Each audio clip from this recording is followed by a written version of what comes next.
Hi guys, this is Rick Malava here, and I just wanted to demonstrate what it is that I don't like about the new interactive split polygon tool in Maya 2012. Specifically for next design, you suggested that the problems I was having may have something to do with my mesh. I assure you there's nothing wrong with my mesh. It's with the functionality of the interactive split tool that I have my gripes. What I want to do is, this is just a standard polygon sphere, and all I want to do is I want to cut this edge into it.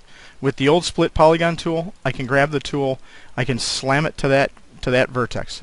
This is my main gripe with the functionality of the new tool. I can slam to that vertex, I can't pull through the vertex. I'm guaranteed to be on top of that vertex when I stop right there. Now I want to get to some arbitrary point along this edge, and I can do this with the old tool. In fact, I can still slam to either of these vertexes, but I can stop to at any point along this edge.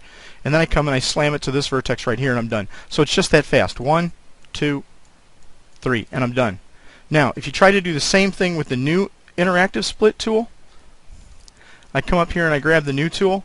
Now, I want to get to this edge. Well, first this point. First of all, I'm jumping around through the edge right now. By default, it starts out with your snapping magnets at 1 and your tolerance at 10. So I can stop at that vertex. Okay, there I can get to the vertex. I can pull through the vertex. That's just a minor inconvenience and a potential for error. But it's an annoyance. It's not something that's terribly bad for productivity. So I stop on that point. Now I come up here and I want to get to this a point somewhere between the middle and there. I can't do it. I have two choices, the middle or there. I can't get to where I want to get. How do I get to the point I want to get to? I got to come up here, I got to slam this guy to 0. Now I can get to any point along the edge. Okay, there's a thorn out of my side. I get to where I want to be. I'm almost done. All I have to do is get to this point right. And there we go. And I'm not exaggerating. I can't get the vertex to stop on that. I can't get this end of this line to stop on that vertex. I can't. No matter how hard I try, I can't do it. I have to come up here, set this guy to 1. Now I can come down here and I can end that curve. Let's see what happens if I really honestly try to go from this point to here with snapping magnets, or with the snapping magnets at 0, so that I can have the option of getting to an arbitrary point along this line. I go here, right? Start here, and I think that's on it. Now I come up here and I get to there, and then I come over here and I think that's on it, and I hit return. Now let's see what I got. You can see right now, not even close to the vertex there. I guessed wrong. Over here, same thing. I can guarantee you I'm not on that vertex. There's 2 points there.